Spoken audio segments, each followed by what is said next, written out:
There was a table set out under a tree in front of the house, and the March Hare and the Hatter were having tea at it. A dormouse was sitting between them, fast asleep, and the other two were using it as a cushion, resting their elbows on it and talking over its head. Very uncomfortable for the Dormouse, thought Alice. Only, as it's asleep, I suppose it doesn't mind. The table was a large one, but the three were all in the corner of it. No room, no room, they cried out when they saw Alice coming. There's plenty of room, said Alice. Then you need to keep the dog in the office with you if you don't want him moving. Sorry. Dog problems. Okay, don't read when I lean forward. Sorry. We'll get this eventually. There's plenty of room, said Alice indignantly, and she sat down in a large armchair at one end of the table. Have some wine, the March Hare said in an encouraging tone.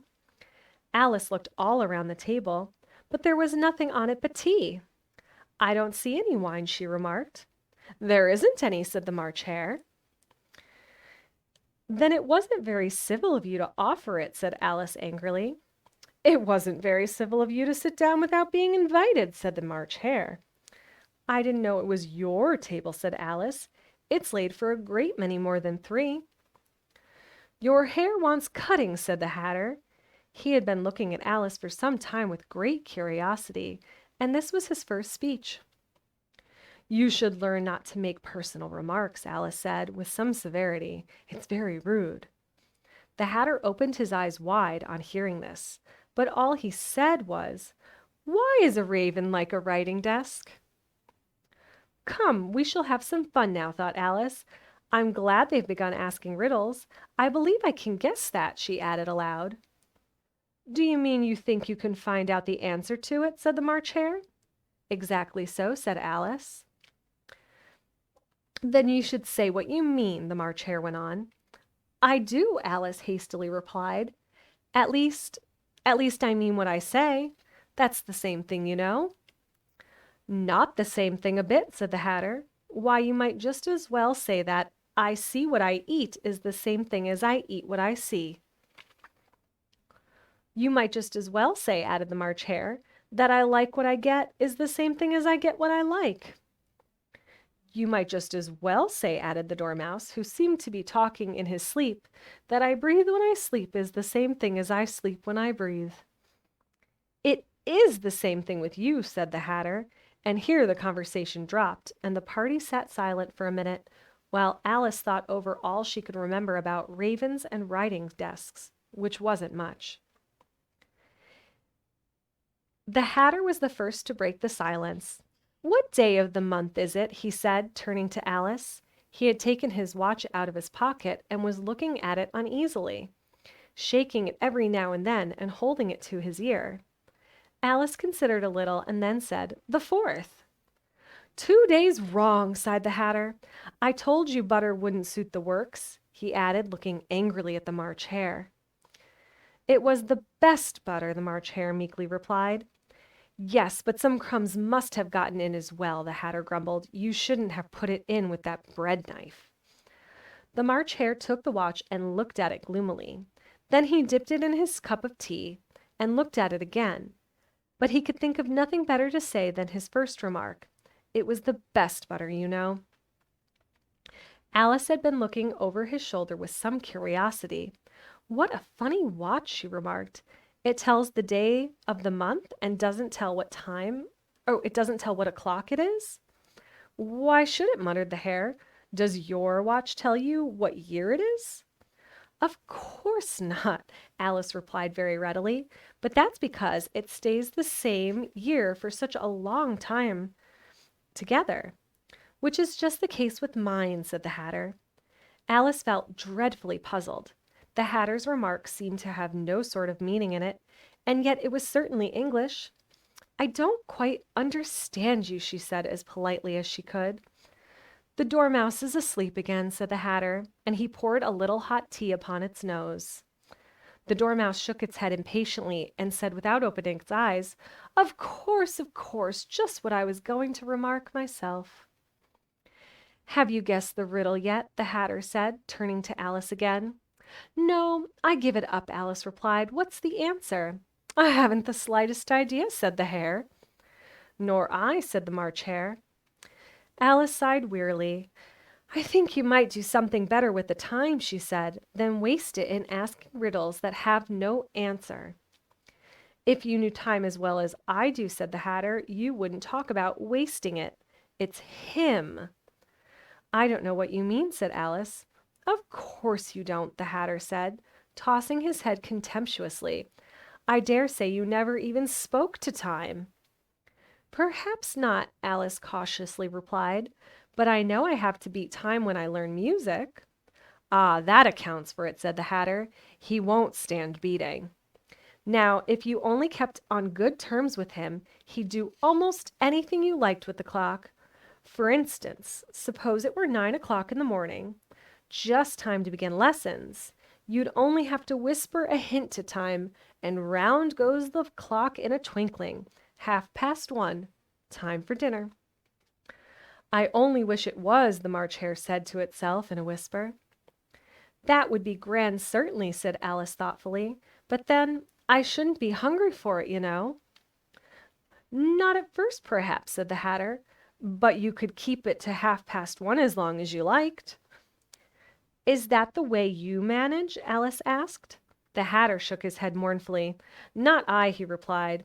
We quarreled last March, just before he went mad, you know." Pointing with his teaspoon at the March Hare, "It was at the great concert given by the Queen of Hearts, and I had to sing, 'Twinkle, twinkle, little bat, how I wonder where you're at.' You know the song, perhaps." "I've heard something like it," said Alice. "It goes on, you know," the Hatter continued, "in this way. 'Up above the world you fly, like a tea tray in the sky. Twinkle, twinkle.'" Here the Dormouse shook itself and began singing in its sleep, "Twinkle, twinkle, twinkle, twinkle," and went on so long that they had to pinch it to make it stop. "Well, I'd hardly finished the first verse," said the Hatter, when the Queen jumped up and bawled out, "He's murdering the time! Off with his head!" "How dreadfully savage!" exclaimed Alice. "And ever since that," the Hatter went on in a mournful tone, "he won't do a thing I ask. It's always 6 o'clock now." A bright idea came into Alice's head. "Is that the reason so many tea things are put out here?" she asked. "Yes, that's it," said the Hatter with a sigh. "It's always tea time, and we've no time to wash the things between whiles." "Then you keep moving round, I suppose," said Alice. "Exactly so," said the Hatter, "as the things get used up." "But what happens when you come to the beginning again?" Alice ventured to ask. "Suppose we change the subject," the March Hare interrupted, yawning. "I'm getting tired of this. I vote the young lady tells us a story." "I'm afraid I don't know one," said Alice, rather alarmed at the proposal. "Then the Dormouse shall," they both cried. "Wake up, Dormouse!" and they pinched it on both sides at once. The Dormouse slowly opened his eyes. "I wasn't asleep," he said, in a hoarse, feeble voice. "I heard every word you fellows were saying." "Tell us a story," said the March Hare. "Yes, please do," pleaded Alice. "And be quick about it," added the Hatter, "or you'll be asleep again before it's done." "Once upon a time there were 3 little sisters," the Dormouse began in a great hurry, "and their names were Elsie, Lacie, and Tilly, and they lived at the bottom of a well." "What did they live on?" said Alice, who always took a great interest in questions of eating and drinking. "They lived on treacle," said the Dormouse, after thinking a minute or two. "They couldn't have done that, you know," Alice gently remarked. "They'd have been ill." "So they were," said the Dormouse, "very ill." Alice tried to fancy to herself what such an extraordinary way of living would be like, but it puzzled her too much, so she went on. "But why did they live at the bottom of the well?" "Take some more tea," the March Hare said to Alice very earnestly. I've had nothing yet, Alice replied in an offended tone, so I can't take more. You mean you can't take less, said the Hatter. It's very easy to take more than nothing. Nobody asked your opinion, said Alice. Who's making personal remarks now? The Hatter asked triumphantly. Alice did not quite know what to say to this, so she helped herself to some tea and bread and butter, and then turned to the Dormouse and repeated her question. Why did they live at the bottom of a well? The Dormouse again took a minute or two to think about it, and then said, It was a treacle well. There's no such thing. Alice was beginning very angrily, but the Hatter and the March Hare went shh, and the Dormouse sulkily remarked, If you can't be civil, you'd better finish the story for yourself. No, please go on, said Alice feebly. I won't interrupt again. I dare say there may be one. One indeed, said the Dormouse indignantly. However, he consented to go on. And so these three little sisters, they were learning to draw, you know. What did they draw? Said Alice, quite forgetting her promise. Treacle, said the Dormouse, without considering it all this time. I want a clean cup, interrupted the Hatter. Let's all move one place on. He moved on as he spoke, and the Dormouse followed him. The March Hare moved into the Dormouse's place, and Alice, rather unwillingly, took the place of the March Hare. The Hatter was the only one who got any advantage from the change, and Alice was a good deal worse off than before, as the March Hare had just upset the milk jug into his plate. Alice did not wish to offend the Dormouse again, so she began very cautiously, But I don't understand. Where did they draw the treacle from? You can draw water out of a water well, said the Hatter, so I should think you could draw treacle out of the treacle well, eh? Stupid.